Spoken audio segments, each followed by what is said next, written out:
guys, welcome back to In Case of Econ Struggles. Today we're talking about market structure, specifically monopolistic competition.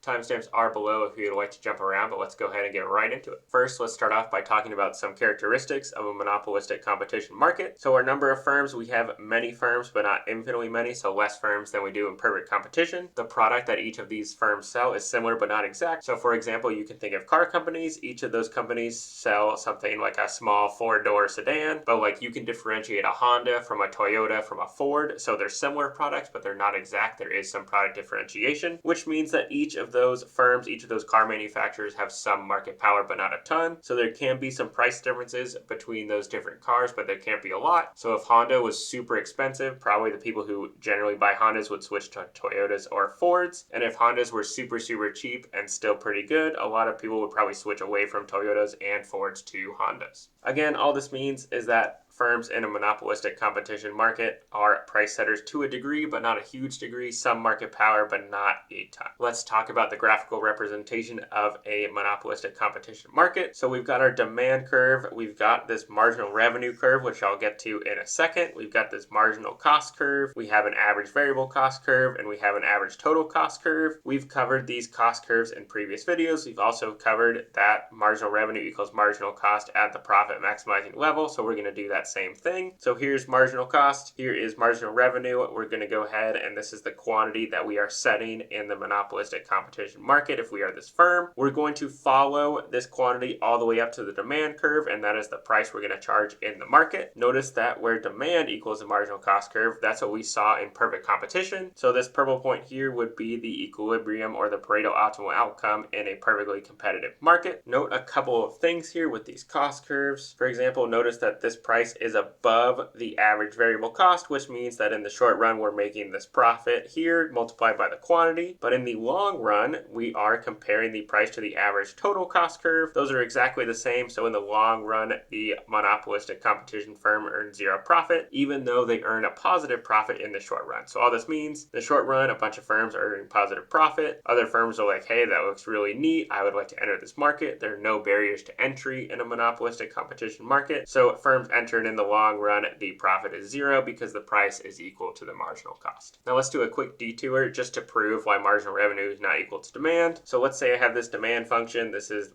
just linear demand function A minus B times P, where this is the price. So revenue is just price times quantity. So I'm just going to multiply this quantity by P. I'm going to get AP minus BP squared. I know that if revenue is this, marginal revenue is the derivative of this with respect to P. So that's all I'm going to do here. And then I'm going to get A minus 2BP. Notice that this is twice as steep as the demand curve, but it starts at the same place. So if you just compare A minus BP to A minus 2BP, you can see again the only difference is this 2. And looking at that difference again, you can see that this point should be half the distance between 0 and the demand curve intercept, which is exactly what I've tried to draw it as. And again, marginal revenue not equal to demand. If I raise the price, sure, my revenue is going to go up. Less people are going to buy it, which means that the change in my revenue every time I raise my price is not going to be as high. So hopefully this gives you a better sense of monopolistic competition and what happens in a monopolistically competitive market. If this was helpful, make sure to like and subscribe, and we will see you next time for another case of Econ Struggles.